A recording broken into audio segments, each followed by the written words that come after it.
speaking to the strength of of Kirkman storytelling, a la Invincible. Oh my gosh. There's a reason why it's my favorite superhero story of late.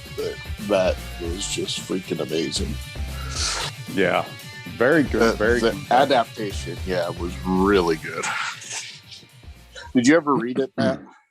No, I believe I read the first arc. It's been so long. I don't even remember how far I got. Yeah. And Caleb, you dropped off of it too, right? Well, I wouldn't say I dropped off of it. I don't know. Like, I have every intention of finishing it. I just haven't gotten to it yet. I read the first like maybe four to six arcs. Or trades on Comixology. That's where I was reading it at, and I just haven't. Because when I'm on my laptop, I never think about going over there and finishing it, and I've got 1,000 other things to read. And I just hadn't gotten to it yet, but I want to. Like, it's solidly on my list of things to finish up. As Vanetta put it, man, that arc that they showed on TV, the adaptation, is nothing but a Greek tragedy. Oh, for sure. Sure. Yeah. I mean, it's just absolutely insane. So I haven't seen it yet, but I take it from y'all the way you're speaking about it. The I guess you would call it finale. The season finale just wrapped up. And was worthwhile. Oh yeah. I mean, there was a 1 week episode in this season, in my opinion. I didn't think so. No, I certainly didn't think so. Nice. And it's already been approved for 2 more seasons. So I saw that. That's exciting. That's very exciting. Well, and I mean, it makes perfect sense to make this animated, because you couldn't have done that last episode for less than movie budget. Right. Yeah. I mean, it is. I'm hoping this means that more things are adapted into animation based on the success of this. Me too. I would like that. I mean, that's part of the reason we all love comics. And I think for us, especially, we grew up in an era where film and special effects wasn't to the point that they could do all the cool things that you could do in comics. With comics and with any kind of visual and drawn medium, you can the sky, like, there is no limit. The sky's not even the limit. You can literally create whatever you want to with the tip of a pencil. And you can show it and do whatever you want to. So make more animated stuff. Make more adult animated stuff. I don't know why you wouldn't. It's good. I think we've proven, I mean, The Simpsons should be enough of a success story to tell people that adult animated shows are going to do fine if they're done well. Well, and there's a long list of successful adult. I mean, South Park that became a phenomenon. Yeah. It's just for whatever reason, so many things don't get adapted that way. Seems like anyway, everything's live action adaptations. Well, Chew was supposed to be adapted, into animated with Steven Yen playing Tony Chew. And I'm kind of sad that never happened. Yeah, what happened to that? Fell to the wayside. Well, that's stupid. Yeah, the only thing Lehman has ever said, like, as far as the reason why, the only thing Lehman has ever said is that it's because of the Chew talk show, the talk show with the women. That's the only thing he's ever referenced as far as a reason why it actually fell through. I don't know. Lehman throws out so many false flags to mess with people. You don't know if that's true or not. So I'm assuming you saw his tweet this week where he said this next issue of Chew is going to be his most ambitious book ever. Yeah.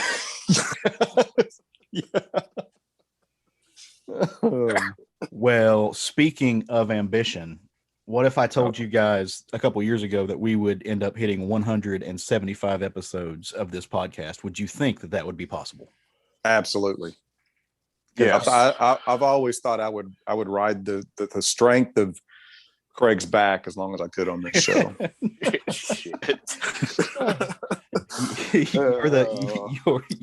You're the Scott Snyder to Craig's Greg Capullo. I am sorry you put all that faith in me, brother. Hey, every Greg Capullo has a Scott Snyder. But we are the Southern Fried Geekery podcast, and it is a pleasure, a privilege, an honor to be back with you all once again this week, and with my co-hosts, my cohorts here, these men that I dearly love doing the show with, and just dearly love in general, to talk about the funny books. I missed last week, and I am dearly sorry. So if last week was your first episode, you're wondering, like, who is this stranger? Who is this voice that's impeding on my eardrums? My name is, as always, Caleb Alexander McKenzie. At Trogdon. And I'm Craig Lance. And I missed you guys. If they just missed one episode and then forgot who you miss one episode and they forget who you are, you have to question their loyalty to our show anyways. Well, no, but Craig, every episode could be somebody's first. Yeah, I suppose. Just like comics. Chris Claremont's approach to podcasting. Right. And I would suggest that if they join, and you want to go back and listen to our old stuff, start at about episode 25-ish or so. Yeah. We had to learn some tricks. But the quality certainly got better. Funny. It's funny, Matt, you mentioned Claremont. It's funny because we're an audio podcast, still not as wordy as Claremont. No, or as talented. I want to make sure. Yeah. I want to make sure put that out there. But that goes back to that ambition conversation we were having. Someday we may be, probably not. But, well, we are the Southern Fried Geekery podcast, and once again we want to welcome you. Kick back, relax, pour yourself a cup of coffee or booze, depending on what time of the day or night, or just how many scruples you don't have.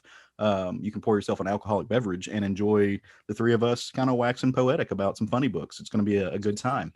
If you like what you hear, and always we really hope you do. We put some hard work into doing this show, but you want more of it. Maybe once a week of interaction's not good enough for you. You got an itch you need it scratched. You can come scratch that itch at the Southern Fried Geekery Facebook group.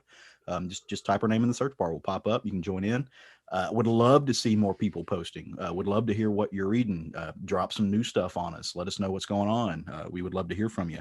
You can also follow us, and you can see, when I'm not buried underneath my job / extracurricular activities, try to do a good job about posting panels and covers and images, things that we find interesting in our comics on our Instagram and Twitter pages. We're at SFG Podcast on both of those. And hey, maybe you've got an idea. Maybe you're an indie creator. Maybe you've got a project coming out, not unlike our buddies, Wells Thompson and Dalton Shannon, who have a new thing that they are getting ready to kickstart. And we're going to have them on the show to talk about it sometime in the nearish future. But maybe you're doing that and you want to know if you can come tell us about it. You can fire an email to us at southernfriedgeekery@gmail.com, and we'll have you on. We'll talk about it. We'll chit chat. We'll get to know you. It'll be fun. Good times all around. Plus, we like when you send us comps. That saves money on our wallets. Shamelessly, that's a cool thing for us. So. Well, how have my booze been this week? You guys doing okay? Yeah, I think so. Nice. Yeah, it was a good week. A little work long, but that actually went back to the week before when I had to reformat my computer. So this week was a lot of catch up. Yeah. So, yeah. But yeah, outside of that, really good week. Awesome sauce. Got to see both of you this week. That's I know. A rarity. It was weird. Yeah. I was going to say it felt my heart with joy, but yeah, weird's a way to put it. Okay. see where we rank on things. Craig, why don't you tell them where we all ran into each other at? We ran into each other at Kapow Comics, our local comic book store, on Wednesday, as we were all there picking up our comics, and some of us were trying to escape the crowd and some were trying to join. The crowds. I'm still not used to them yet, but it was good to see your face, and shout out to everybody at Kapow Comics who keep things going, who keep the doors open all through the pandemic, and who kept the funny books in our boxes. Yeah. Hard working folks, good folks. For Matt kind of sucks, but that's a different story. I'm joking. He needs to fucking shave. I don't know who told him that he was going to be the off-brand Duck Dynasty, but he needs to fix that. It's one of many of his poor choices. Well, Did you guys pick up any cool books while you were at Kapow Comics? I know normally, if I haven't forgotten how we run this show, we try to drop, three little short things that we have read in the past couple weeks, maybe that we liked it, maybe we didn't like, maybe we just want to comment on them briefly. Any you guys reading things to drop on a short stack? Yeah, I'll jump in. The first book I read, and I say read as a very loose term, this is a book that is just a bunch of covers, basically. It's from Marvel Comics, The Empire Strikes Back, and it's the 40th anniversary covers by Chris Sprouse. Now, what this is it isn't actually covers pulled from comic books through the years. They went and they Chris Sprouse drew a cover at each integral part of the movie. So basically it tells the movie through covers. Dude, and awesome. it's really good. The art's fantastic in it, as you would expect in a book like that. The next book I read, hardcover? No, it's just a regular off the shelf comic floppy. Oh, they got to fix that. Give me a hardcover. Yeah, but I need about 40 more covers in there too. I'd pay for it. The next book I read, I picked up for two reasons, and that's because Josh Williamson and Gleb Melnikoff were on it, as well as that the last issue of Batman led into it. And that's Robin #1 by DC Comics. And this book was a lot better than it had any right to be, really. And I contribute that to Williamson's writing. It's going to be a tournament, basically. Kind of like when they do an Iron Fist new book, they always have a tournament. That's essentially what this book is going to be. But it ended on a cliffhanger that I'm assuming is not going to stick. It's going to be one of those fake flag kind of cliffhangers that don't really mean anything. And then the third book I read was also from Marvel Comics. It's Darth Vader #11 by Greg Pak and Raphael Ienco. And Matt, I know you're reading this book, but or you were reading this book, but it continues to tie into the last, not the Last Jedi, but the Rise of Skywalker. And we possibly now know what happened to Luke Skywalker's hand, which is kind of a cool part of it. But then also Vader has to, he goes there to absolutely take down the Emperor and is once again put in his place and has to submit to the Emperor one more time. So I wanted that leads right into my short stack, and I put that book in mine, hoping that you would mention it in yours as well. What did you think? What do you think overall about the storyline and the nature of Vader at this point in the Star Wars overall cinematic storyline? This confrontation between he and the Emperor. Yes. Do you feel like that takes away from the final turn that Vader makes against the Emperor? No, I think it adds to that when he tells Luke, you don't know the power of, my master or something like that. I forget exactly his term that he used. I think it adds to that. I think I can see where you're getting, like, it makes him a little bit more weak, and he's just he does what he does because of this in a way. Is that where you're headed with that? Well, and I don't think it makes him look weak. It just kind of waters down the final turn when he actually kills the Emperor in the cinematic storyline. And when it happened in the cinematic storyline, you're like, oh shit, he did it. He actually turned against, he chose Luke. Well, this kind of waters that down. Like, it waters down that moment for me personally. I just was wondering if you felt the same way. I did not. I think he still does it for the same reason in Return of the Jedi. I guess where you're headed with that is that you think there's more to why he would turn against the Emperor at that point? Well, it just, it plants that seed that this has been cooking in his brain anyway, regardless if Luke was in the story or not. He wants to kill. It's got less to do with the, this moment with his son at that instance, yes, or with like this gradual, yes, confliction over time. Yeah, I can see Yeah. that. I just want to say I haven't read this, so.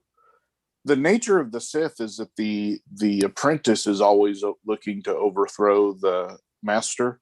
That's just the way it works. Mm-hmm. So I guess for me, because with that knowledge, it doesn't change that, because ultimately it actually, this particular storyline actually shows that Vader doesn't believe he can beat the Emperor, but still is willing to sacrifice himself to save his son. Mm-hmm. Yeah. So to me, it doesn't really change that. Yeah. Because he knows there's no way he can beat the Emperor. Yeah. My favorite tweet of the week was Mags Visaggio tweeting out, "The Sith are fucking dumb." I don't know what was the impetus of that, but I saw that. I just laughed. Probably this book. Well, I do want to. Him riding that giant freaking monster in, though, was amazing. Yeah. That I do want to point out that Ianco's art continues to just be so good. Ianco's art just puts this book way over the top. And oh my gosh. Second on my short stack is from Marvel as well. Beta Ray Build number 2. Of course, the art and story is by Daniel Warren Johnson. The color is by Mike Spicer. First of all, the cover of this book is amazing. I freaking love this cover, the standard cover. And the bar fight scenes in this book are off the chain. I freaking love this bar fight scene. This wrestling move that Beta Ray Bill does on one of these guys, where he Irish whips him and then clotheslines him, is just amazing. This book looks so good. And then thirdly, on my short stack from DC is Batman Black and White issue number 5. These are, lots of different writers and artists doing stories in these. They're all very short stories. The one that I want to mention specifically is by Jorge Jimenez. This we see, this short story is 90%, if not 95%, showing Batman's prep time for he and Robin to crash a drug deal. And it's just basically Batman setting up, telling Robin what to do and why. And the whole point is instill as much fear as possible. We're going to do this in a very calculated way. And then the very end of the story, Robin decides to go all Leroy Jenkins on him. And it's pretty good. Is it Damien? Yes. Yeah, it makes perfect sense. Yes. I will never get tired of that reference. Right. I think the internet was relatively a bad idea just in general, but that reference kind of makes the internet worthwhile. Right. So you were talking about Beta Ray Bill, and you were on a roll, so I didn't want to cut you off. I'm trying to be better about that, just in general. But you know what would make that book better? There were more of it. If there was about 4 more inches on each side of that book. Mm-hmm. You and I were talking about this the other day when we saw each other in the shop. It's DWJ's art is so kinetic, so vibrant, so loud, so larger than life. It is underserved in a normal size comic book. It feels like you're playing a thrash metal on halfway volume is what it feels like.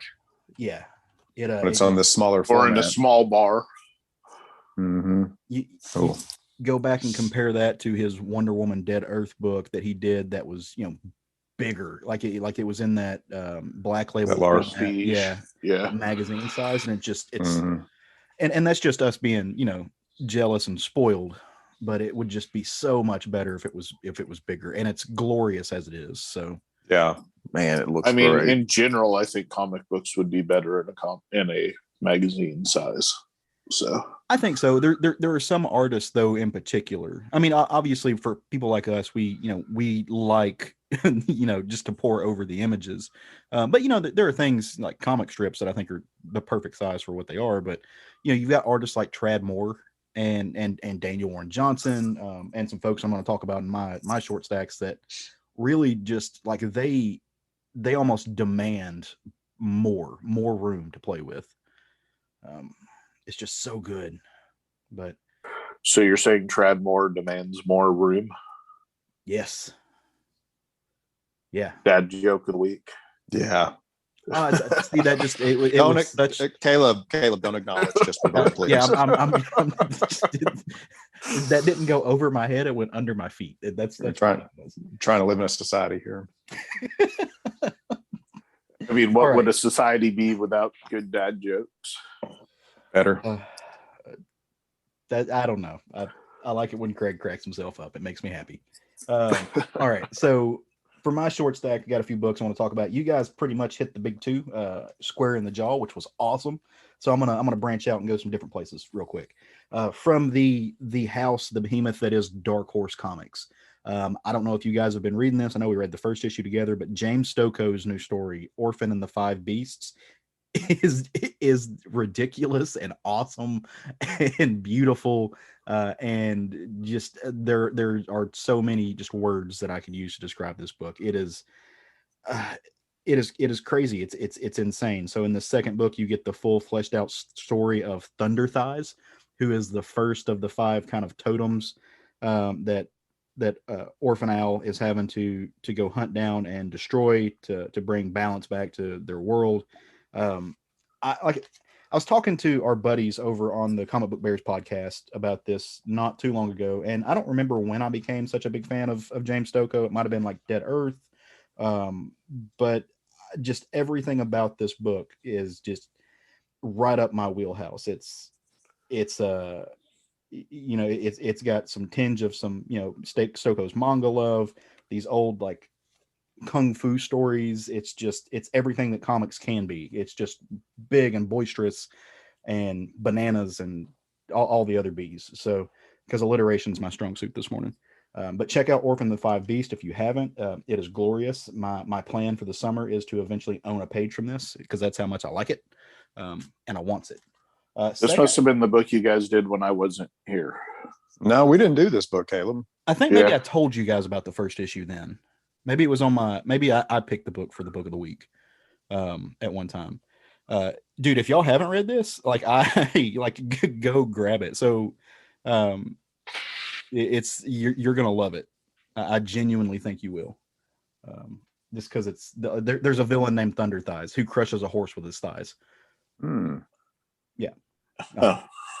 And gets cut in half and but it doesn't kill him, and a little head grows out of his waist. And it's just these monstrous thighs and a little head kicking all kinds of ass. It's fun stuff. The next book, and it's a book I know Matt is digging. It's one that actually I think, if I remember right, when I perused the show last week to get the show notes together, it was his book to look out for this week. But Haha number 4, or maybe it was book to look out for 2 weeks ago, came out. This book, again, it's written by W. Maxwell Prince, who I think is excellent. Big fan of that guy. This, along with each of the issues, is drawn by a separate artist. This one was Patrick Horvath. Matt, have you had a chance to read this? Yeah, I talked about it on last week's show, actually. Okay. Yeah, I missed that part. Like I said, I haven't had a chance to go back and listen to it yet. But since you spoke about it, I'm not going to get into the details, but I absolutely adored this book. This might be my favorite from the series so far, as far as the art goes. Horvath is somebody, because I love watercolor work, and Horvath is definitely somebody I want to keep my eye on. And then last, but absolutely not least, a book that, again, it just strikes an itch with me as far as like the visual element that I'm looking for in my comics now. These kind of blend of traditional Western comics and the manga influence, and that's Ultramega number 2 by James Herron, with Dave Stewart, the great Dave Stewart, on the covers. This book is in the wheelhouse of like Ultraman. It's a kaiju book. It's a story about a post apocalyptic dystopian society where folks are trying to make it, and there's tribes, and people are taking advantage of other people. And there is an ultra suit that at one point in time fought the kaiju, but things have fallen apart. But people have kind of created a religion around it, and one young person is daring to take on the mantle and fight back. And does he have powers? Does he not have powers? What's going on? There's a lot of weirdness in this book. But it's amazing. It is. If you're digging that kind of manga American crossover type art, you definitely should at least look at Robin. Oh yeah, I've got it. Yeah, just look at I was gonna say just look at the pages, if nothing else, even if you're not buying it. No, I got it. I picked it up. Okay, yeah. I definitely Gotcha. It's on my list. It is sitting under the large stack of books that I've been self social distancing from as I try to study for these finals. It's punishment. It's going to be my reward when it's all over with. But yeah, if you've never seen James Herron's work, it reminds me a lot of Stokoe. There's a lot of similarity there. There's a little bit of Raphael Grandpa.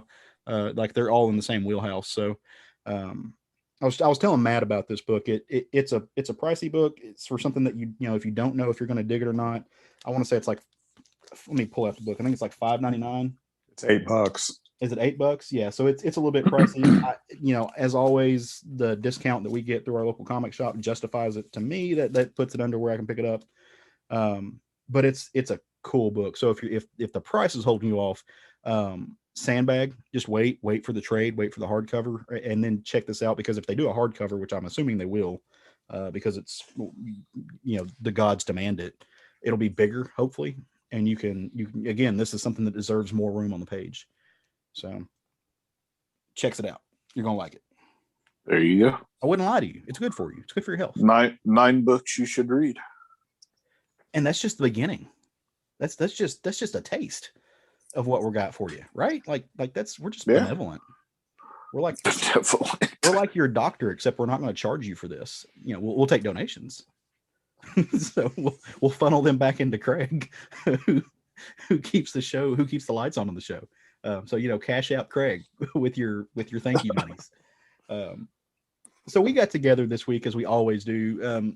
When we first started the show, for those of you who remember back in the day, we kind of each just showed up with our own thing, and a lot of times the other folks hadn't read it, and so it was just one person's opinion on this thing that we bounced back and forth to each other. And other people were like, yeah, that sounds cool, I haven't read it. But we decided to do what we like to call the round table, just to stick with the culinary theme of a show called Southern Fried Geekery. And so we each read the same book and check it out this week, and give you our thoughts and opinions on it. Sometimes those all line up, and we're like, all three of us are happy, satisfied, and we enjoyed the book. We kind of have similar feels on it. Sometimes there's a rift. Sometimes 2 out of 3 of us thought it was great. 2 out of 1 of us thought it was bad. No worries. But it kind of gives us a good back and forth, and interesting, just feedback. That's what criticism and art is for. We can have fun conversations about our differences on it, and it's enjoyable. It's kind of how this show started. So this week we got together. I'm not sure who called it. I think it was Matt. And he was like, hey, the Marvels #1 is coming out, and I would love to talk about that. And so we did. We picked it. We each grabbed it up. We read through it. We perused its pages, and got a good feel for what it was. And before we get too far in there, I just want to say this version of the Marvels, not unlike the previous versions, were written by Kurt Busiek, the great Kurt Busiek, who I've said it before. He's the writer who kind of solidified me as a comics fan with his Avengers run, with lines by Ildare Cinar, color art by Richard Isanove, letters by the great Simon Bowland, with a cover by Alex Ross, as it should be with a book called The Marvels. Before we get into the meat and potatoes of it, give me the 30,000 foot view. How did this book treat each of you? I mean, I like. There's nothing wrong with the story. There's nothing wrong with the art. Of course, is beautiful, but it just isn't a story for me. That doesn't mean there's anything wrong with it. It's just not something I'm probably going to stick with. Okay.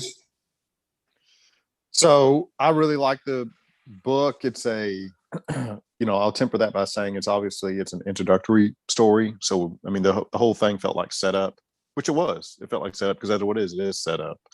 So I'm going to stick with it on this just because of the strength of Kurt Busiek and all the things that he has written that have turned out well. So I'm going to stick with it and see where it goes. Whether I'll stay on it just depends on how compelling the story continues or not to develop. Yeah. I felt like I wasn't smart enough for this story. If that makes sense. And I generally don't consider myself to be a stupid person. So was genuine. Well, like I don't want to.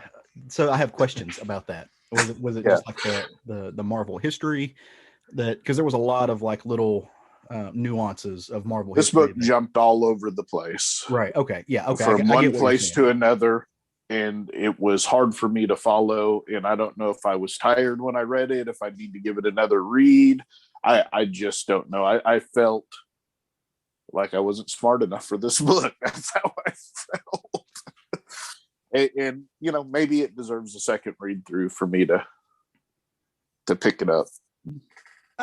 Maybe so. Or maybe this is one of those things that it will like things will click if you can read it all at once. When you have time to ruminate on the entirety of the story. So my opinion on the book, I'm kind of I'm more in sync with Matt's view on it. I enjoy the story. I think it's really fun as somebody who is a Marvel, what was a Marvel kid. It was fun seeing all of these throwback characters. I will say this first issue for me, and I'm going to stay on it because I want to see where it goes, and I have faith in Busiek. The first issue to me lacked the, I think gravitas is the word I want to use, of the original Marvel's story. And, the like Marvel's Eye of the Camera, I think is another fair juxtaposition to it. As far as like telling the history of these characters from like the street level and from a just an average person's viewpoint. It didn't have the gravitas that those other books had in this first issue, and that may come to pass later on. I'm going to stick around and see it just to see what it does. I think Ildare I'm a fan of the stuff that he's done on X-Men work. I enjoy his stuff. I think he's got just a clean, crisp, thin line that I enjoy what he puts down on the page. His storytelling is zero things wrong with it. But all in all, I need that second issue to really hit for me to really fall in love with it the way that a book with the title The Marvels, the kind of the baggage that I carry with that, and that's a me thing, right? Like that's not me saying that this book there's anything wrong with this book in and of itself, but the precursor to this, the throwback to it, carries a lot of baggage with me, and the other stuff that Busiek has made. So it's got big shoes to fill, I think is what I'm trying to say. It definitely does. Yeah. And that may work against it. I don't know. But that's just, my assessment of things. But what is this book? You might be asking as you sit at home, scratching your head, wondering what we're talking about. So the best way to tell you about this book, in my opinion, and if I'm wrong, trust me, the guys will tell you. They'll stop me and let me know how I've sinned. The best way to kind of understand this book is to break it up into two parts. You've got the first half of the book is kind of this moving timeline that gives you a history of kind of what's going on with the world and the build up to where we're coming from in this story. And the second half is more of a cohesive moment in time. It's kind of the day in the life of, which is what you get from a lot of these Marvel stories, like I said, that Busiek has done before. So we'll start, obviously you start at the front, and the story kicks off in like French Indochina, 1947. The great World War II has assumedly been happening in this version of the story. It's wrecked the world. And there's these three kind of figures that are sitting around and they're discussing the the future of governance in this province, in the Sin Kong province. And one person is like hell-bent that communism is the future, the other person just doesn't give a shit and is a business person, and then you've got this third figure who's kind of apoplectic to everything. He just doesn't care.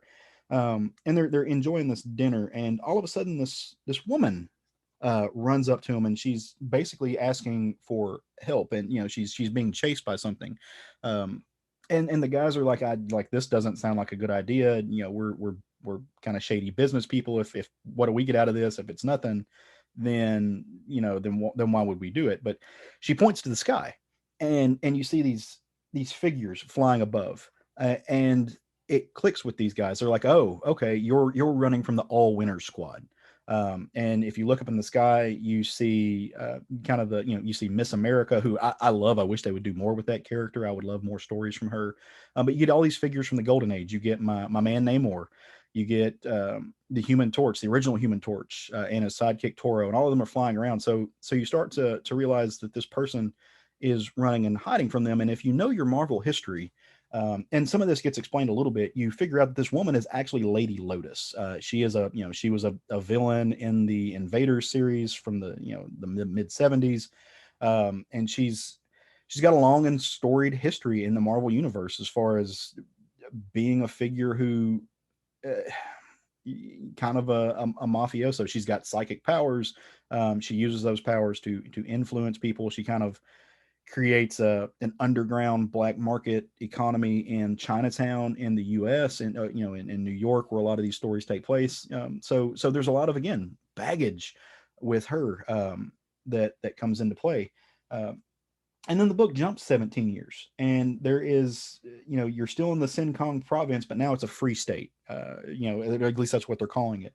And you've got these troops that are walking around, and they're here to see something because it's been interesting. And basically what it is, it's kind of the United Nations. It's a way to think about it. They're sending in like peacekeeping forces to keep things, keep the things status quo, keep everything chill. But among these group of people are Reed Richards, and this is prior to Reed and the Fantastic Family getting sent into space. And you see his buddy Ben Grimm beside him, who is notably not made of stone. So this, like I said, this is before the cosmic rays, and what they're looking at, what they've been brought to see, is this giant horned like demon skull hanging out and sitting around. A few years later, war is still happening in the Sin Kong province. The USO is there. Daredevil's here to support the troops. He's putting on a show. In the crowd, you see a young Flash Thompson as a troop, talking with his buddies as they're talking, remembering like Hell's Kitchen, growing up in New York, discussing whether Spider-Man's not real or not. But behind them, these two other soldiers are talking, and it's very hush hush and kind of a veiled threat. And one of the soldiers hands another soldier a package, and it's like, you need to deliver this, and you kind of get that there's some shady stuff going around. 7 years prior to what would be considered present time in this, you've got the Avengers, as you know them. You got the big three. You've got Thor and Iron Man, and they're whipping this dragon's ass. But weirdly enough, the dragon just kind of evaporates, and you don't know what's happening. And then the book jumps into the future, and you've got Captain America teaming up with Wakanda, and he jumps into what is now the Socialist Republic of Cyan Kong, with a big black dome over it, and he's going to penetrate that. Some, like I said, there's things going on. This place has been cut off from the rest of the world, and throughout this 40 to 50 year history, based around this Indo-Chinese province, and what's going on. It's been the buildup of an underground black market empire. And as Captain America breaches the dome and he rolls up to this old temple to kind of stop the bad guys, who is there to greet him and to, talk a little bit of shit. But it's Lady Lotus again, who has not aged. She doesn't age. She looks as sultry and Celine, with all the curves in the right places as she ever did. And they've met before, Cap and Lady Lotus, and she's like, hey, been a while, like, what you been up to? And she does the whole like villain monologue thing about how he shouldn't have showed up alone, but he didn't. Of course, he pops out this Wakandan tech and kind of teleports the Avengers in. But if you look at it, these aren't your classic Avengers, right? Like you've got Iron Man and you've got Cap, obviously. But the Human Torch is there. Storm is with them. The Black Cat is there. Arrow, who you might know from if you read the Champions. But there's a couple of folks there that at least I don't recognize. There's one that we come to know later. This guy named Kevin, who has showed up for some reason, who's just an ordinary average dude. And then there's, I don't know if you guys recognized him because I didn't, but there's a kind of green baldish dude with a V on his outfit. I mean, it's obviously Martian Manhunter. Well, kind of in that vibe, right? Like I did some Google sleuthing and found some people that it could be, but I don't recognize the costume. So if any of you out there who listen to the show are, you know, more inclined. Oh, and I should say that there's another figure up at the top who, young girl with lightning strikes on her suit with wings. I don't recognize this person. I don't know who she is. And shame on me because I think I've seen her before. I just don't know who she is. But if y'all know and recognize any of those figures, let us know. Like tap into it because they're not on the title page. They're the best I can tell. They may very well be new figures that are being just now introduced, or that we're going to find out in the brain, pulled out of the brain of Kurt Busiek, like had a one-time appearance in the 30s or something. But that's the timeline. That's letting you know about what has been built up and like the universe that this Marvel story is going to solidly sit in. That's the big bad, right? Like it's going to revolve around Lady Lotus and her black market, almost kind of a heroin drug trade. You get the idea that's something akin to that. But then the second half of the story, like I said, kind of takes place. It's a day in time, and there's this man, and he is the character I was telling you about before that kind of shows up and is we don't know who he is. His name is Kevin Schumer, and he's kind of a schlub, right? Like he's a little bit of a putz. He is, I guess, he has collected all of these this machinery, this mechanics from other heroes over the years that he wears around with him, but his job is he's kind of a travel guide of New York. He works for this company that you can called Kashum, that you can, if you're a tourist in New York, you can tie into, and they'll show up and they'll take you around. They'll show you the Avengers Mansion and the Baxter Building, and they'll show you the Daily Bugle and all of these. By the way, all of this stuff that you can do in real life, like you can go to New York City today in real life, and they will show you the buildings that all of the architecture that the Marvel universe is based off of. They'll show you the building that is supposed to be the Baxter Building. Really cool. If you ever go to Manhattan, highly suggest you do that. It's totally touristy, totally cheesy, totally worth it if you're a nerd. Fun times. But that's what he does. And he's really good at spotting superheroes. Like he's walking through Central Park and who he sees Captain America and Captain Marvel having a little picnic, just chilling, and everybody's taking their pictures. But he's there to meet his girlfriend, right? They're going to have this picnic. Things are going good. But what always happens in those situations, beep, beep, oh, got to go, got a job.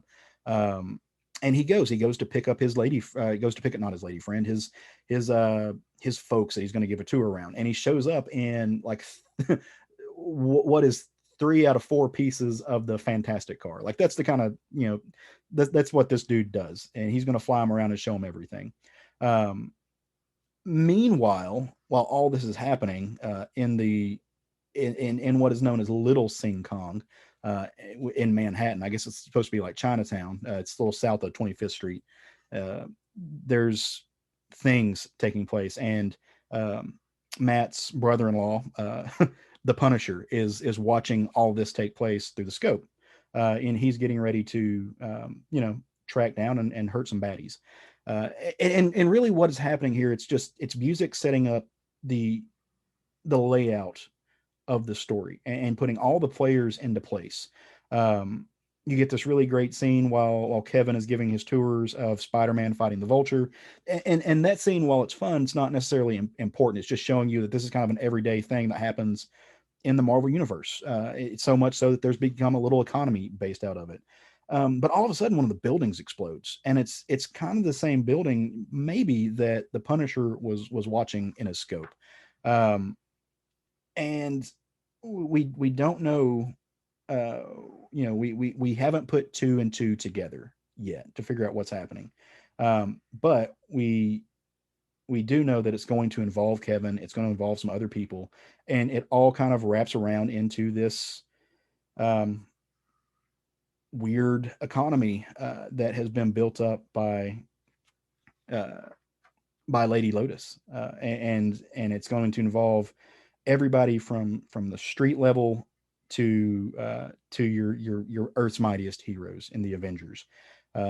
And it's all seeming to be orchestrated not by Lady Lotus, but at the very last page, again, spoilers, I guess we would say, should have said for all this, this kind of figure who's kicked back in a pink suit, who seems to be kind of masterminding everything, looks a little bit like David Bowie.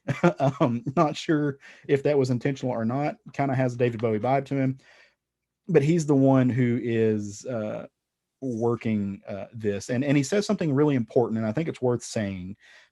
He says, "But never mind, the past has been eventful, the present is bumbling and always alarming, and the future, well, the future is quite volatile." So I think it's somebody who is playing with the timeline.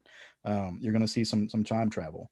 All in all, I feel like that's a good idea of the world. Again, like Matt said, this is very much a setup issue. There are some people that you absolutely should key on and you should know. There's some people that you might not know because unless you've read some of the, the Golden Age, I'm an Invaders fan. I'm a Champions fan. So I picked up on some of that stuff, but you don't necessarily have to. They're going to lay it all out for you as the story goes on. But it's neat. Well, oh, go ahead, Craig. I was going to say, after your read through, I still don't feel smart enough for this book. There's like 40 plot lines started in this book. Unless it's going to be 100 issues long, I don't know how it's all going to wrap up. There's a lot. Kurt Busiek is one of those people. He reminds me a little bit of Mark Waid, like his knowledge of the great and grandiose history of Marvel and DC, these entities that have been around for almost a century now. He is able to pull so much out of the bag that sometimes it can be overbearing. It's definitely a book. So like I said, I had to do some Google sleuthing. It's definitely a book that made me pull out the internet and go try to find out who some of these folks were. And what I always want in a first issue of a comic book is I have to go actually do my own research to figure out who they are. I don't mind it. I don't mind it in some contexts. So like I'm a big fan of I love the Spider-Man life story that came out. Not too long ago. I think it was Zardowski that wrote that. And there's lots of stuff about from Spider-Man's history. Some of it changed, some of it didn't, but there's lots of figures in there that were from the late 60s that I'd never really read about. So in that context, I don't mind. In a book like this that's meant to call in line the history of Marvel, I wish I had more time. It gives me an excuse to pull out my Ohatmu Omnibu and go to town and have some fun. But I'm all like I said, we're nerds, or at least I am. Like I enjoy that kind of research and seeing what they're playing with, and really being just kind of in awe of dudes like Busiek's knowledge and history. Again, I guess I go back to the fact that they give you this page of who the Marvels are, right? And it's got them all listed except for the ones that actually show up, right? So I again, there's nothing inherently wrong with the story. There's not. It's just it's a hang up for me. That's all. Now I will say that when the building blew up and you have the smoke and there's like skull faces and the smoke, that was absolutely brilliant. Well, and that ties back into the smoke that was coming off of the like the demon skull that Reed Richards and Ben Grimm were there to look at. That's the same smoke. There, it's also, or at least I think it is. That's in my opinion. It's tying the book together. And the same smoke when the dragon evaporated when Iron Man and Thor were fighting. I'm glad the artist is trying to tie the book together. Yeah, I think that's meant to be like this connective tissue for the story. I will say, I don't know what cover you guys have. On my cover, it's got Ben Grimm and Mr. Fantastic, Reed Richards, like holding some M16s, and at the bottom of it, you get the invaders. It's interesting to me that they've got Whizzer on the cover when Whizzer never shows up in the book. That they've got, Ben and Reed take, full, at least in my cover, takes full importance, and they're in the book for a panel. I thought that was weird. And again, that's just kind of I don't even know if you can call it a criticism as much as just an acknowledgement. It seems strange not to put some of these other figures at the forefront in a book. I've got an Alex Ross cover that has Spider-Man, Cap, Human Torch, Punisher, New Green, Martian Manhunter. It's a beautiful cover. So my cover is a variant cover. It's the Pacello cover. I think I got the standard cover. Gotcha. I have standard. So yeah, that makes more sense. I just kind of realized, I just glanced at it. I just kind of realized it was variant cover, but still, Gotcha. Odd that those are the figures they decided to play with on the cover. Yeah. I mean, there's lots going on in the story. I'll give it that. Matt, you're being quiet back there. Give me your thoughts, brother. Yeah, I mean, I really don't have anything to expand on versus, on top of my initial statement. It's a setup issue. Yeah. I mean, it was a setup issue that was competently done, in my opinion, and based on this, and I'll just reiterate the point, based on the strength of Kurt Busiek's previous work, I'm interested to see where this goes. It's tickling my, like I said, I love the invaders. I love the defenders. Namor's my dude. Hulk is my dude. So it's tickling my fancy in that. I've actually got a defenders omnibus from that, like it's this early era on the way. And maybe that's my thing, is I'm not a huge defenders or invaders fan. So It maybe is, maybe that's why it's not grabbing me. It may be something I pick up in a collected edition and read, where I can get the whole story at once, because I think that's probably what's driving me nuts with it. Not that you need the whole story at one time, obviously, but I can't even begin to piece where it's going. Well, I think that's for some people that may be a feature, for some people that may be a bug, in that you don't know. And I think part of what's doing that is at least the main story, like the second half of the story, is tethered to a character that we don't know. It's this Kevin Schumer character. We don't have any idea who he is. We don't, other than the fact that he's got we do know that 10 days from now he helps the Avengers. Yeah, the invaders or the defenders or whoever they are. Yeah, we know that he's just some dude. Like he's some dude who does tours around Manhattan. And so much of the story, so much of our history with Marvel comics or with superhero comics is tethered to somebody that we've got years and years and years of history with. And so it is strange. It is strange reading a book. So was the Captain America invading that stronghold? It seemed a lot like the Batman scene from the Snyder Cut, where Batman burst in, but everybody else can get in anyway. So what was the point of having Cap bust in when they could all just magically appear anyways?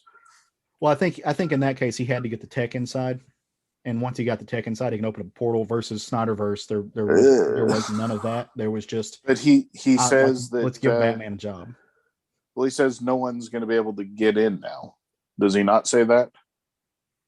I'd have to go back and see the specific. Well, through nobody's going to be able to get in through the same entrance that he made. Okay, right. Gotcha. Okay, that makes much more sense. Okay, he had to get fair. He had to get up so high that he could use his shield to punch a hole. So since I'm personally offended that you compared Kurt Busiek's writing to Scott Snyder's work. Thank you, sir. Zack Snyder's work. I feel like I really need to stand up and defend the man. So yeah. Captain America, they weren't totally sure he'd be able to get in anyway. So once he got in, then he figured out that entrance was that was burned. So now that he's in, he's got the tech and he can bring his other team members in. Gotcha. Okay. Makes much more sense now. Thank you. Yeah. Well, like I said, I'm not smart enough to understand this book, so this is just another example.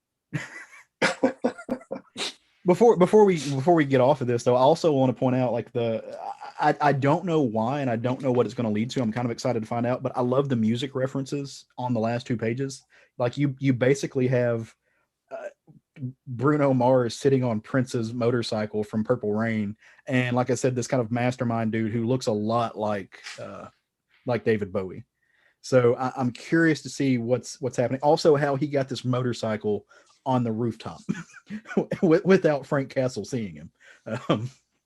So he's obviously Ghost Rider. It could be the old Ghost Rider bike. It kind of has that. It looks a little bit like it. Got the big fairing. It did just so much of it to me when I saw it. I was like, oh, they put the Purple Rain bike in there. Okay, Prince, I dig it.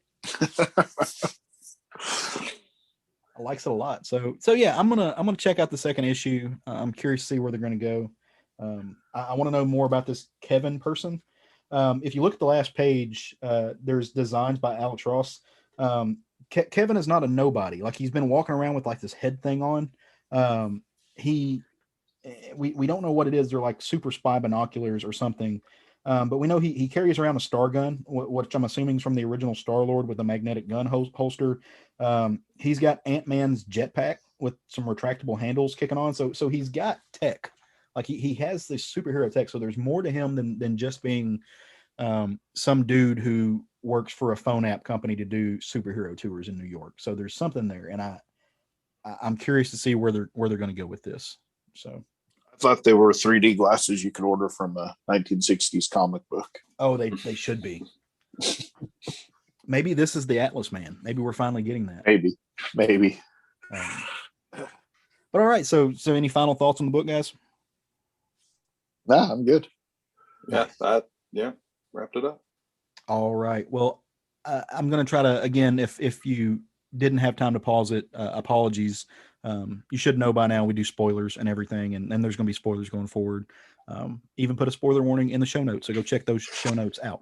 And that'll enrichen, or at least keep us from ruining your experience.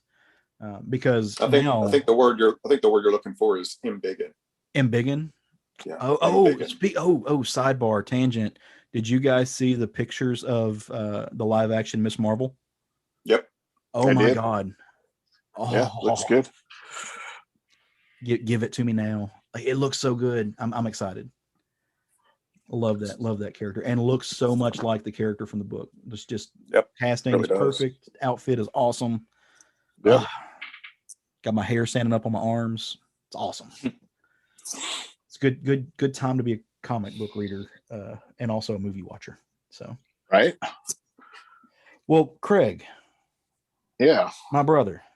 Yeah. Did you read something this week? I did. Will you do me a favor? Yeah. Will you tell me about it? Sure. It's the second most violent book I read this week. And I'm only not talking about the first most violent because I believe Matt's going to talk about it here in a bit. So the book I'm going to talk about is Deadly Class number 45 from Image Comics, written by Rick Remender, art by the wonderful Wes Craig, Lee Luffridge on colors, and Russ Wooten doing the lettering. So this book has taken a long break, in part due to COVID, and quite honestly, it kind of fell off my radar during the hiatus. But this is the story of a orphaned kid that gets taken into a school to learn how to be an assassin. Well, after his freshman year, he breaks free from the school. The sophomore class ends up catching back up with him. There's a lot of violence where he's having to kill people. He's made a lot of enemies, and it kind of ended. Well, now this particular issue picks up about 2 years after the events of the last story. It's now 1991. Marcus, our orphan protagonist who left the murder school, now finds himself dealing with the memories of all of the atrocities he has committed. He mostly deals with these horrific images and memories through drugs and alcohol. He gives someone some of his ecstasy, and he tells them that it is laced with heroin. And they say they don't care. And he says, well, this is serious. It lets the world know you are no tourist and you are taking your self-destruction very serious. So that's where he's at in life right now. He's also living with a friend who throws parties every day and uses Marcus for his drug supply for said parties. And while allowing Marcus to sleep in his bathtub. Doesn't even get a bed. He gets to sleep in the bathroom. As the party gets going, Marcus is kind of fed up with it. He heads outside and finds two beautiful young girls waiting to get into the party. Marcus immediately becomes infatuated with one of them. And he starts asking her questions about herself. And as he puts it, the answers are painful, confidently vapid, and with a middle-class suburban brain.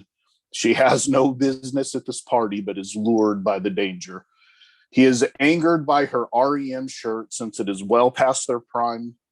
And it's a concert shirt from their most recent tour. She meets him in his bedroom, or as I mentioned, the bathroom, where he discusses the finer points of comic books, both mainstream and underground. This rich suburbanite girl cannot understand why anyone would want to create underground comics where they would limit their audience and their financial gain. They get into a rather deep conversation about late 80s music and how it led to early 90s influx of the new style of rock. He is easily offended when she labels it all as grunge and tells her that Guns N' Roses, Metallica, and REM were all good until they sold out. The conversation eventually leads to her thinking she has this cold-blooded killer figured out, and that eventually he will get past this edgy state. He just needs to quit trying so hard and to be himself. The next day, Marcus, who is making a living as a pizza delivery guy, delivers a pizza to a house, and when the customer tells him he didn't order a pizza, Marcus, frustrated, leaves the pizza with the guy, drives around the block, and returns. He rips the guy's windpipe from his throat, all while having a fantasy about killing a lead singer of a band that allowed his ego to run the band. Obviously, he's dealing with his past very well. So, later in that day, Marcus is having a hard time shitting because of the amount of drugs he is on. So he does what any rational person would do, and he gets himself an enema. As he is administering the enema, the new girl walks in, and you can imagine her horror as she sees him naked with his ass in the air and an enema hanging out of his ass. She runs from the house embarrassed. He follows after her with nothing but a towel on, yelling, "It's nothing weird. People sometimes need help pooping." Just then, he is attacked by old enemies and by an old enemy. And during the fight, Marcus takes the sword from his would-be assassin and slices the dude's throat. The new girl, over fear and horror of seeing Marcus giving himself an enema, returns only to see Marcus naked, covered in blood, with a dead man at his feet. And as she screams, he says, "You wanted me to be myself. This is about as me as it gets." And that's where this issue ends. It had a little bit of everything in it. Commentary on 90s music, commentary on comic books, enemas, people dying. It's the hot new club in New York, guys. Oh my gosh. Wow. Yeah. That's a lot. Yeah. You guys, neither one of you are reading this, are you? No. Yeah. I know, Matt, that the show didn't stick with you because it felt very like teenage drama. Yeah. But I will say that it skips from that really quick in the comic books. Yeah. So it's Rick Remender giving his entire opinion on music. Music's huge throughout this entire series, but this issue itself was just funny. There were funny moments, there were great moments, there were violent moments. I mean, could you imagine you just start talking to this girl, you know she knows nothing about you, and you're giving yourself an enema? and she walks in. Craig, we need to have a conversation about gay life and one night stands at some point. Well, I mean, yes. That's only weird for y'all in straight world. It obviously traumatized this rich suburbanite girl. That's just good manners in my world. Yeah. Yeah. So, well, she it had already been established that she doesn't understand artistic expression. Oh yeah, that's very well, and that is discussed in the comic book section. Yeah. And it's great, like him being offended by her REM shirt. She's wearing a shell necklace, which also offends him. Why, he realizes at some point this would be a good girl to settle down with and live a happy life, and he just tells her bye and walks away because he doesn't feel like he deserves happiness. So, yeah. I'm just trying to figure out what the purpose of putting Guns N' Roses, Metallica, and REM in any kind of a comparative analogy. Well, because she's pretty much ripping on him for only liking angsty music and is telling him that he only likes it as long as no one else likes it. Once other people start liking it, he quits liking it. Oh, that's fair. Yeah. And he says, okay, well, so who are your favorite bands? And she says, well, Guns N' Roses, Metallica, and REM, which at that point in time was a mixture for a lot of people, probably myself included.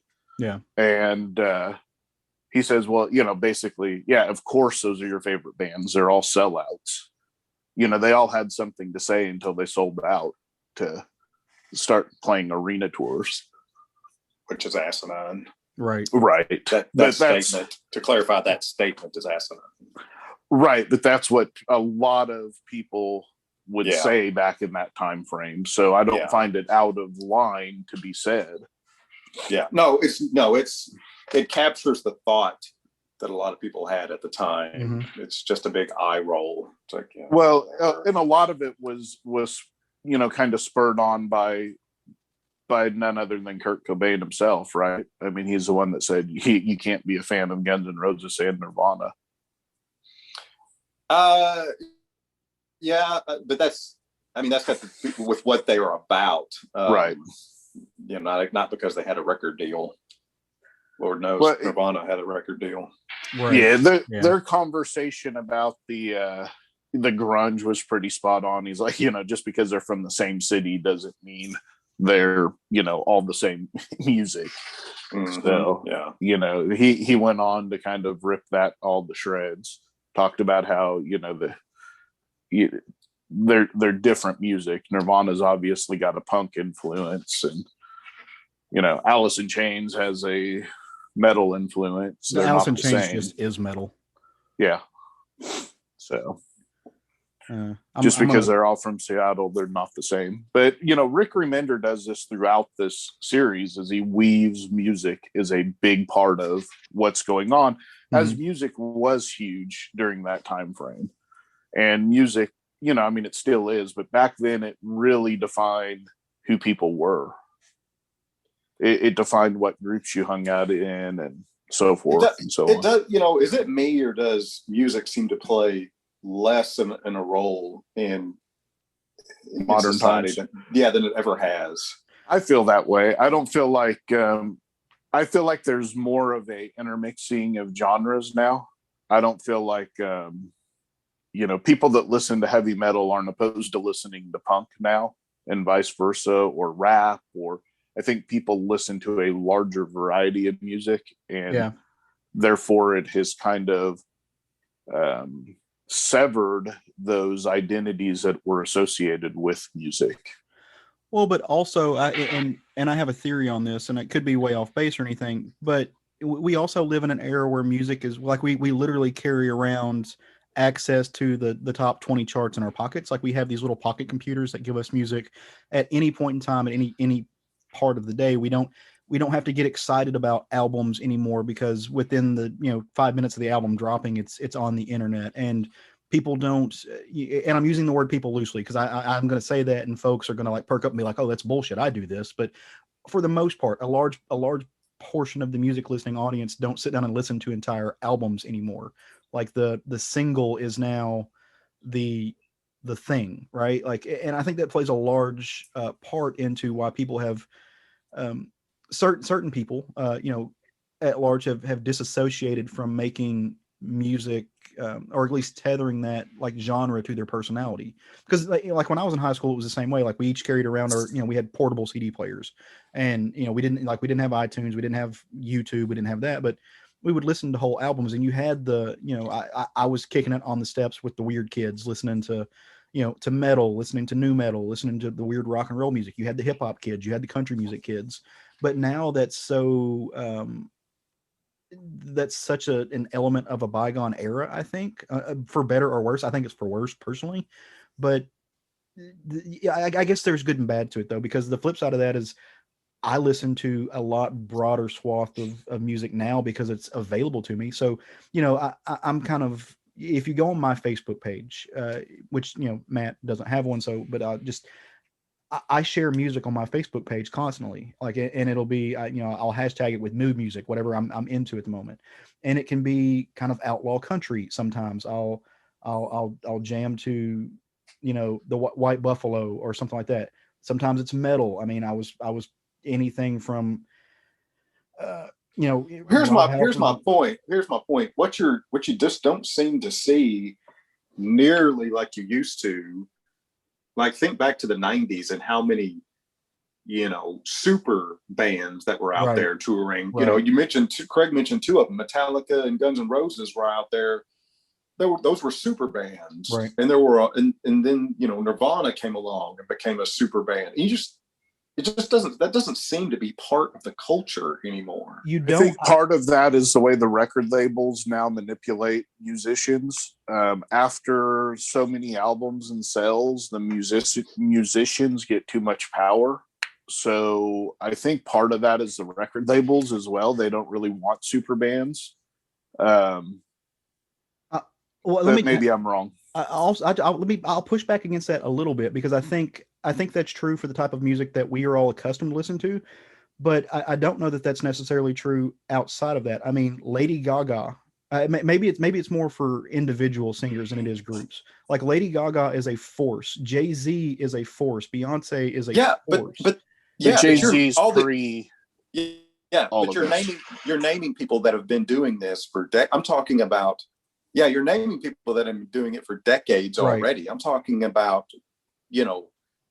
current, quote unquote, current bands or new bands and stuff like that. I mean, all these people you're naming have been around since we were almost kids. Yeah. Sometimes, I mean, you mentioned Lady Gaga. Well, she's doing what Madonna's doing.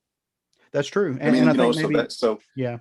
But there's just so much less of it. Right. Is what I've noticed. Seem to have noticed anyway. There's just so much less of it. Well, and there's less identity tied to the music, and I think that's a big part of it too. Yeah. I mean, I don't see kids wearing T-shirts with their favorite bands on them like you used to.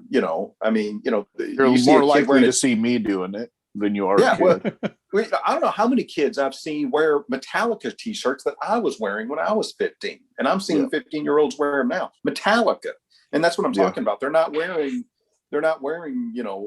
whatever hot band that is out right now. Like, my nephew is 15, loves 21 Pilots, for example. I don't see kids wearing 21 Pilot shirts. Right. I don't know. It just, the presence just doesn't seem to be there. I wonder if some of that is because we live in a time where there's not music stores the way there used to be. I mean, but that doesn't make sense, because you have access, and you've got access to stuff like you never had in your life. You can order the stuff online it was hard to get that stuff when we were kids. Now it couldn't be easier. Yeah. I don't know. I was pretty happy to go to a flea market as a kid, and be able to buy off-brand concert shirts, but after, the collar and the bottoms would kind of shrivel up after a couple of washes, but it was the only way I could get my Motley Crue t-shirt, Legs. You do what? The bootlegs. Yeah. I mean, it was the only way you could get them. Yeah. Unless you actually went to the concerts, of course. Well, no, I mean, you never had the Concert Express catalog then. No, I did not. Yeah, the Concert Express. That's where you could order all your T-shirts. Yep. Nice. I did not even know that was a thing. You could order all your T-shirts and your posters and all that kind of stuff. And of course, they had. I mean, it was a newspaper print catalog. But man, those advertisements for the Samantha Fox posters. Ooh, that's what it's called. Samantha Fox played at my graduation. Oh wow! And New Kids on the Block. Oh, well, that explains a lot. Yeah, right. That is, yeah. Like I don't. Maybe K-pop it's the version of that now. I don't different world. It's again, our identities aren't tied to what music we listen to anymore. People are more apt to listen to various music genres nowadays. When Matt and I were kids specifically, your identity was tied to the music you listened to. Yeah. Yeah. You give me heavy metal or get the fuck out. That was my opinion. That was me too. Yeah, and people just aren't like that anymore. And they're not. I wonder, again, I have to wonder, and this is just me like pontificating on the greater stance of the universe or some, bullshit like that. But because music is so available, it's so accessible and free, if that's why, because, if like when I was in high school, with my job, I went to go buy music anywhere. I had a limited amount of money. And so I was going to pick up an album of a band that I knew, or somebody that I heard on the radio, somebody that matched that criteria. And I wasn't going to try new stuff. I wasn't going to take a risk on spending money on something I didn't get. And again, that's just me. The radio was still a thing back then though too, right? So you had opportunity to listen to other things. You chose specifically to listen to a type of music. You chose to listen to the rock and roll station or the hip hop station, where now people are listening to Spotify and they're listening to Pandora and everything else, that you can shuffle things and you can hear all of that on one station. Like I've got a station that's just random music and it's a mix between underground hip hop and to that point with the radio was pop music, and I was into subversive music. The radio was never going to play anything I listened to. I mean, hell, it was 8 albums in before Metallica actually had a video. Right. So it's interesting to think about that. Now it hardly feels like there's any subversive music at all. There really isn't. It all has a pop element to it. I think a lot of it's in hip hop. I think a lot of the subversive. I mean, hip hop has got a lot of subversive music, especially. But what I mean by subversive, a lot of shit, but you can find underground hip hop. No, I'm not talking about the material. I'm talking about the subversive nature of the product. Like again, so if I wanted to listen to heavy metal, I had to seek out a heavy metal album. Yeah. As opposed to if I want to listen to heavy metal now, I can access it just as easily as any other genre. Gotcha. It's the underground. Unknown. You could not. I mean, Metallica was not played on the radio. Now every rock station has a Metallica Monday. Yeah. What blows my mind to this day is when you hear heavy metal songs played during NFL games. Yeah. I mean, that's how far we've come. I mean, you couldn't get something as mild as a Iron Maiden song on the radio. Yeah. Well, you couldn't get something as I mean, again, Metallica was a super band and they were not playing on the radio. Yep. That's how it, ignored the whole, this whole genre was. And that's what makes it interesting, is that just doesn't happen anymore. Now, I mean, nobody's ignored anymore. If they're popular, they're going to be played somewhere. They're going to be shoehorned in somewhere. I'm not saying that's bad. It's just different. Right. It's weird because you say that, but then you look at like the Grammy Awards, and as little as 10 years ago, I mean, they put the metal award is not even shown during the award ceremony. Right, but they also gave it to like Hailstorm and some shit. Yeah. So they don't know what they're doing. Well, I mean, they also gave it to Jethro Tull, 30 years ago. Hey, I was just about to say this. That's flute. The Grammy Awards are a circle jerk. Those don't have a place in reality to me. Right. That is popular culture. That is the radio top 20, whatever it is. So. But do you remember when Rage Against the Machine showed up and the dude climbed to the top of the tower. Oh yeah. When he come down. I for one hated it when my favorite musicians were at the Grammys. I was like, it was a buzzkill for me to see any of my favorite musicians at the Grammys. I didn't want any of my favorites to win. I didn't want them to play part in that. That it just felt gross. Yeah. So you were Marcus in this scenario. I just you didn't like it when your favorite bands became popular.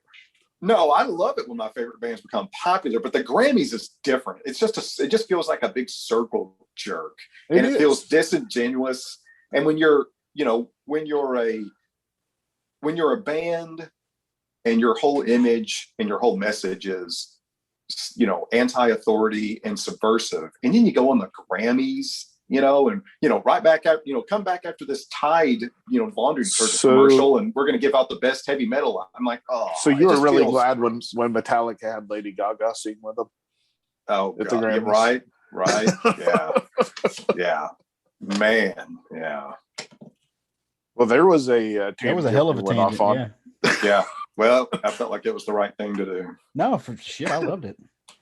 Keep going, man. Because my book is going to be really short and sweet, so I felt okay about it. My book is from Boom Studios. It's actually Berserker #2. This is the Keanu Reeves, Matt Kent, Ron Garney, and Bill Crabtree book.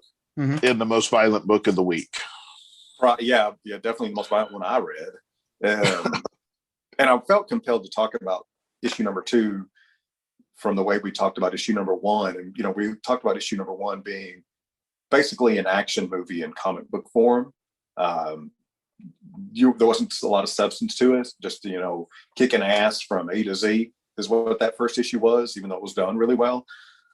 So I felt compelled to talk about this issue because you get into, as expected, the actual, I guess you would say, the more meat of the story. Yeah. And it goes back to thousands of years ago in this nomadic tribe. And the story is, as Berserker is retelling it to his very attractive female scientist host, he's reiterating the story of his birth. And his birth comes from this nomadic tribe that is under attack after every harvest season. They become under attack from another tribe, robs them of their harvest. And out of desperation, one of the young couples of this tribe decide to appeal to the gods. So they mix up, they go into nature, harvest some herbs, and mix up a potion. She, the female partner of this couple, drinks the potion, makes some incantations, and then is apparently inseminated by a lightning bolt. And very interestingly illustrated by Ron Garney.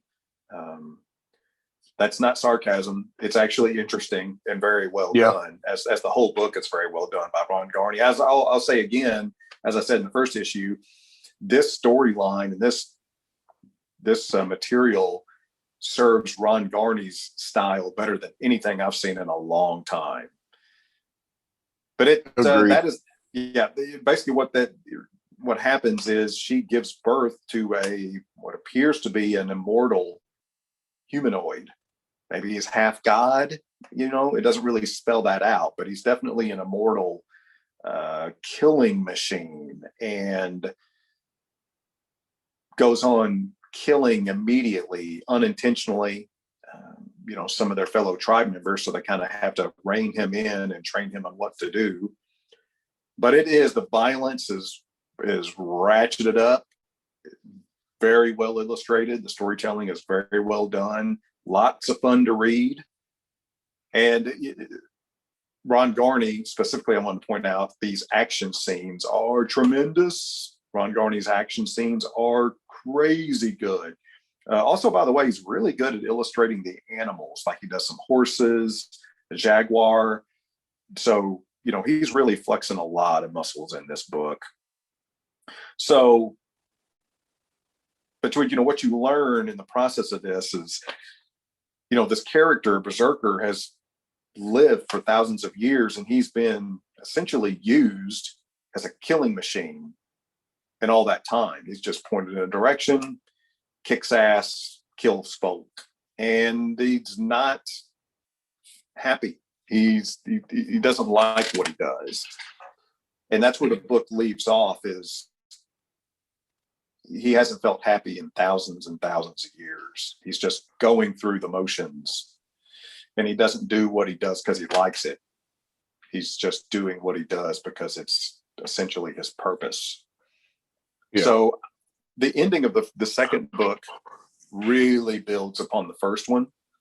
You get what you got in the first one with some great action scenes, but you get some character development in this one, and you get some gravity to it. You're like, where, big question mark. Where does this lead this guy? What's this guy going to decide? Because it's like, it feels like he's on the verge of deciding to do something different. He's been doing this for thousands of years.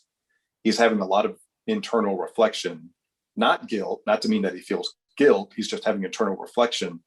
Maybe he's getting ready to serve himself more so than others. I don't know, but that's where it leaves off. Yeah. There's like that scene in the book where she says, the United States government's eternally, grateful for your help, blah, blah, blah. And he says, well, my definition of eternal is different than yours. And he said, you're just another line of another name in a long line of countries that like to create war. And that's why I'm here. Yeah. Yeah. So, yeah, it'll be interesting to see where it goes. It was a really good second issue.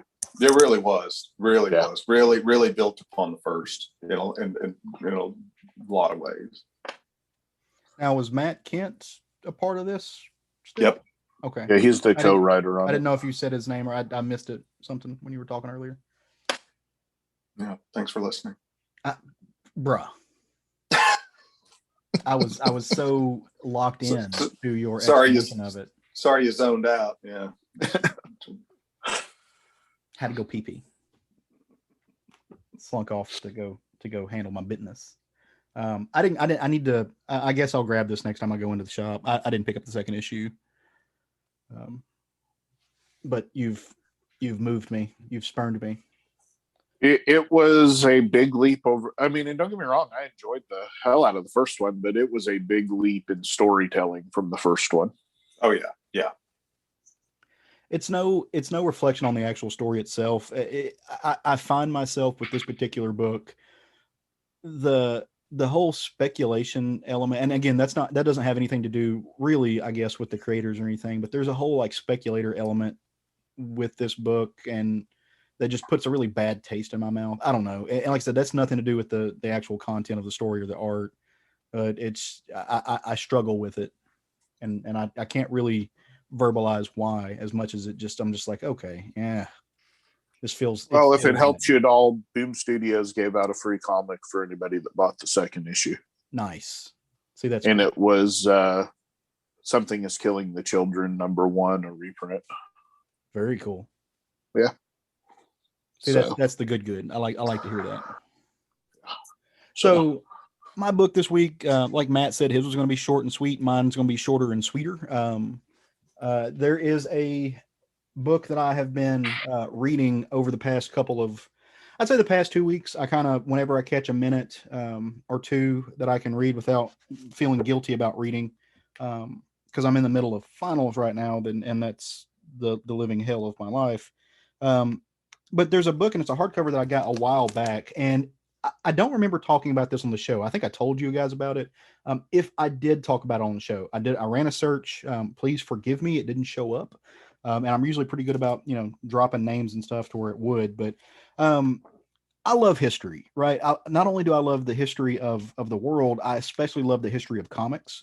Everything from back to the very beginning, the visual way that we tell stories is an inherent, it's a universal language in a lot of ways. And so I really enjoy seeing that. So I try to pick up these little historical notes every once in a while when I see them in previews or when I see them advertised in other places. And so a while back last year, I saw this book that kind of caught my eye just because the design of the book was very Art Deco, very retro. And the book is called The Flapper Queens. And what this book is, it's a story, or not really a story. It's not a story at all. There's no narrative here. It is a educational treatise on the women cartoonists of the jazz era. And it's by Trina Robbins, who I think is a brilliant cartoonist, good, somebody who puts in a lot of work to the history of comics, is a good storyteller in her own right. And so when I saw this, I was like, well, let me check that out, because women have always been in comics. Whether you want to talk about, you go back to the very first days of Marvel with Flo Steinberg, or the women who helped create, who helped Professor Marston, whatever his name was, to write Wonder Woman. Like they've always been an influence. And this book really takes a look at like the, I guess you would say the political cartooning that women did, or the more so of like your Saturday Evening Post style of cartooning that were done by women in the 1920s. And so I picked this up and I just absolutely kind of fell in love with it. It's oversized. The book is about, I'd say it's about 14 by 10. So you get it's a big hefty thing that really takes a look at some of these most influential people, women from that era.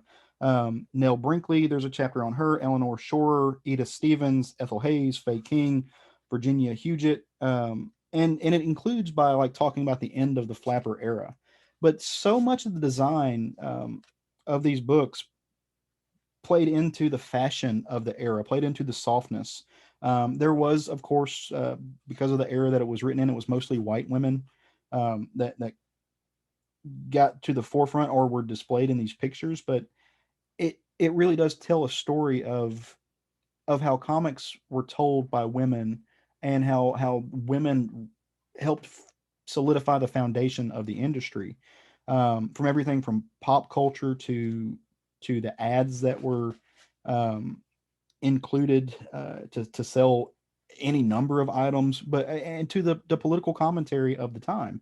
And so it's really it's fabulous. Nell Brinkley is essentially, she's known as the mother of Pretty Girl Comics, and she, Trina Robbins comes out and she's like, hey, not only is she that, but she's the mother of comic strips. If and she goes and she lays out this whole history of how her first comic strip was, published in 1896. It was a strip called The Old Subscriber Calls. And it was this romance comic. And, all through the early 1900s and into the 20s, she just kind of became this continuous and constant force. Published a lot in papers. The American Weekly out of Baltimore published a lot of her stuff. Her work is, if you saw it now, it would be very much of the, something that you would expect to see like in a bande dessinée, like a French comic. Very, very thin lines, lots of textures, lots of detail, wide-eyed and rosy-cheeked kind of work. And it really does show you how much of an influence, especially American women, had on the comics medium abroad, because you see this work and it's absolutely every bit as what you would see in a lot of, especially like you said, that European influence. And it started with these women. It started with these women who are largely unknown. We rightfully, I would say that they deserve the credit, but we rightfully talk about, the Kirbys and the Ditkos. We talk about that early influence. We talk about the Eisner, the birth of the graphic novel and how important they are. And mostly it's these kind of early Jewish men, but the people like Nell Brinkley don't get a lot of notoriety in modern times. And it's really, really wonderful to see some of these comic strips, some of these comic pages reprinted by in this tome and the commentary given by Trina Robbins is outstanding. She did her homework. She put so much time and so much effort into this. and not only does it tell you the story of those, it kind of gives you, it does what I think comics are the best at doing.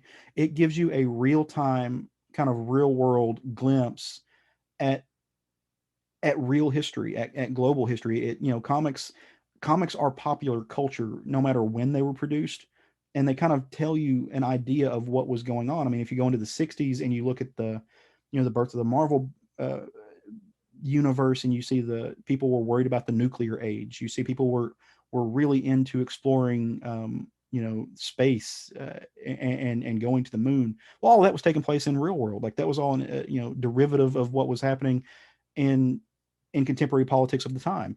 The same is true if you go into the 30s and the 20s and the crime comics and noir. It's all birthed from things that were happening in real life, and that popular culture and the zeitgeist had its eyeball on. And the same is true with this book. It gives you an idea of the Roaring 20s. I mean, it gives you an insight into that, the Great Gatsby era of these women and what they were doing, and the birth of the women's lib movement, like that first wave of feminism that came out of that, and how people were really like that seed was beginning to be planted by these women who were doing work. They were working outside of the home. And this is all pre-World War, World War II, but they were really starting to have an influence. And it just, not only in art, but in everyday American life. And so I've really enjoyed over the past like 2 weeks, picking up this book and, flipping through 5 or 6 pages and seeing how the stories were played together, how the mechanics of storytelling were so different. Like in a lot of these works, they were all single page stories, or double page stories, but there were no panels. But they, the way the lettering worked is they would have numbers beside them to tell you what order to read them in, and to kind of draw your eye across the page.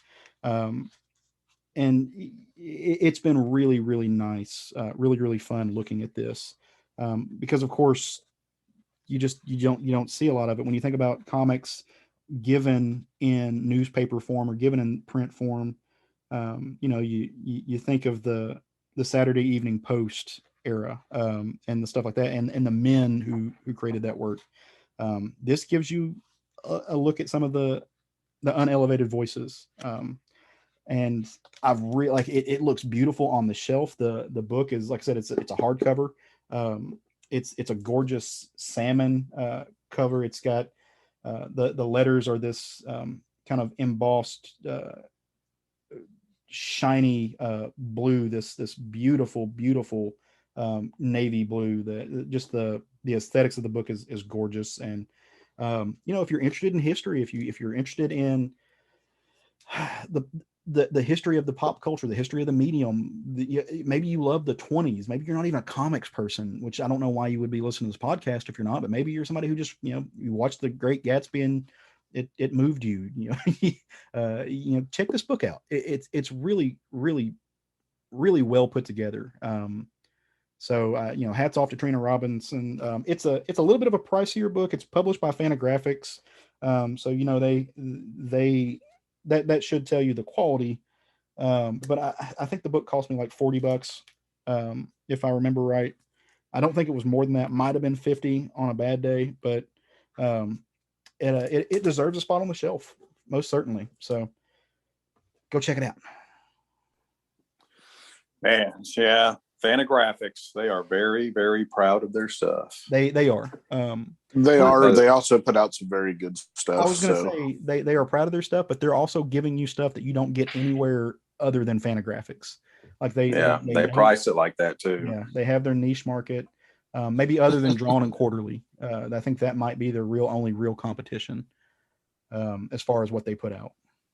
So, but I'll shell out a little extra. I'll work a little harder that week for it. Well, and ask Roger for permission. Make sure I've been graced from upon high. So, but I mean, you can spend $150 on an omnibus from a superhero story, or you can spend $40 or $50 on this. And I will say, for the price, it's 160 pages. So this is not a small. This is she like you're getting your money's worth for the book, for what's in there. So I likes it. There you go. Well, all right. This has been fun. I've enjoyed this. Yeah. Again, I am sorry I missed last week. Schedule didn't work out. Mm-hmm. But I hope you guys had fun. It sounded like you had fun from what I heard. We did. Yeah. Little bonding between the boys. Because we typically hate each other. So I mean, the number of stuff I have to edit out where you two are just Paul and Okoing it. Yono, Paul and Yonoing all the time. No, I'm joking. But it's been good to be back. I needed this. It's been a kind of a shitty 2 weeks. So I have enjoyed hearing your voices and talking comics with you. And I hope everybody else has too. And, they should come tell us about it in all those places I mentioned before, like our Facebook page, our Instagram page, our Twitter page, shoot us an email, or if they're local, maybe they can pop into our friends over at Kapow Comics and say hi on a Wednesday or something. That'd be good times. It would. Speaking of Wednesdays and Kapow Comics, next week, new books are going to hit the shelves. Tuesdays and Wednesdays, typically when the new stuff floods in and we can get our hands on it. And we like to end every show by, setting the menu a little bit for what we're going to read, kind of give, hedge your bets, tell you something that we're expecting to be good. We don't know if it's going to be. We haven't read it yet unless, we've gotten comps. But it's always fun. So I'm curious as to what you gentlemen will be picking up this next week. I'll go last this week. I've got a couple of choices just in case. Go ahead, Caleb. Oh man, getting to go first. Is this what happens when I miss a week? Y'all give me special privileges? I'm excited. Yeah, we'll go with that. Miss a week. Sure. More often. All right. So there's a book coming out from Image Comics next week that the cover caught my eye. Big fan of crime books. Love crime noir. The Devil in the Blue Dress is one of my favorite crime novels, spy stories. I don't know what you want to call it. I like books that take a look at the, other than just your straight white, Herschel protagonist. This book is called The Good Asian. It is written by Pornchak Picacho. If that sounds familiar, it's because he was the same writer who wrote Infidel, which I know was a big hit with our buddy Jerry back when he was on the show. It's got art by Alexandre Tiefking. Same artist from Outpost Zero. So the book follows this guy named Edison Hark. He is a haunted, self-loathing Chinese American detective on the trail of a killer in 1936 Chinatown. The Good Asian is Chinatown noir, starring the first generation Americans to come of age under an immigration ban, the Chinese, as they are besieged by rampant murders, abusive police, and a world that seemingly never changes.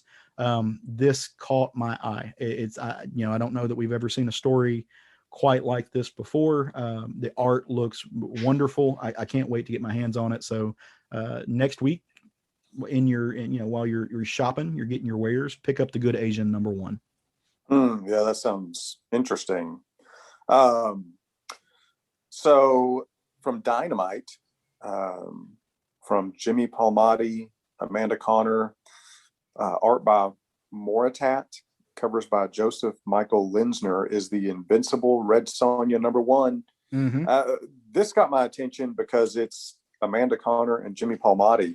Yeah, the driving force behind the creative team of this work.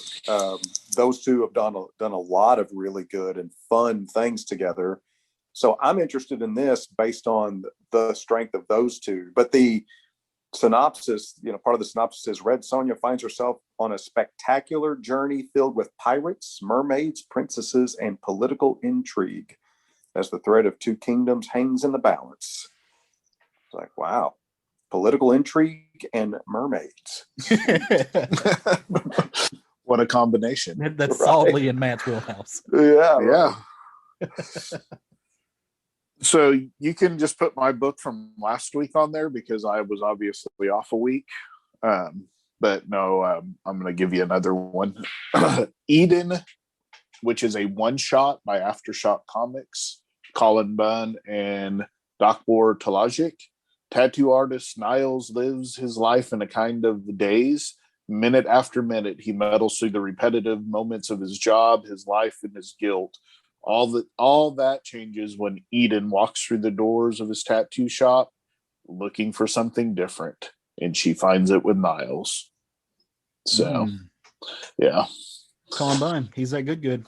Colin Bunn, and it's Aftershock in his prestige format. One shots he's done there have all been really pretty good. So, and it's only $6. I was looking at the preview for this. I love that they call it a one shock. Nice. Yeah, it's called One Shot on mine, but hey, cool. Nice. Well, all right. Well, go check out all those books and more. If you picked up something that we have not talked about, that we have not pontificated on, and you want to hear us wax poetic about it, or maybe we just need to make sure it's on our radar because we're missing some of that good stuff. Let us know. We want to hear from you. We appreciate you taking time out of your busy life to listen to this little thing that we do. We have fun doing it.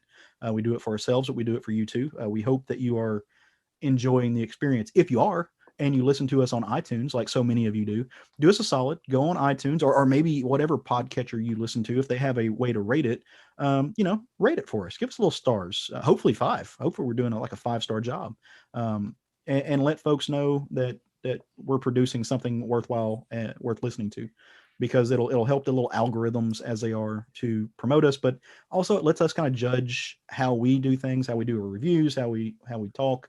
Not that we would change who we are, but it just lets us know what maybe folks are looking for. So I've had a blast as always. We look forward to seeing and speaking to you next week. Again, same time, same place. And until then, stay safe. Keep wearing your masks when you go in groups, because the vid is still a thing. Wash your hands and go forth and love some comics. Matt, give them the new outro. Excelsior. There you go. We have moved on from Woo, and Matt is our new outro dude. We're absolutely going to get sued for trademark infringement. It's a tribute, and it's less than 30 seconds long. So it's a tribute. It's a tribute, and it's a cover song. Really, this is not the best outro in the world. This is a tribute. That's correct. It is a tribute to the best outro in the world. The Tenacious D's of outros. All right, so Matt is now in charge of our outros. I love it. I dig it. I'm happy about it. So much changed. I missed 1 week. And everything changed.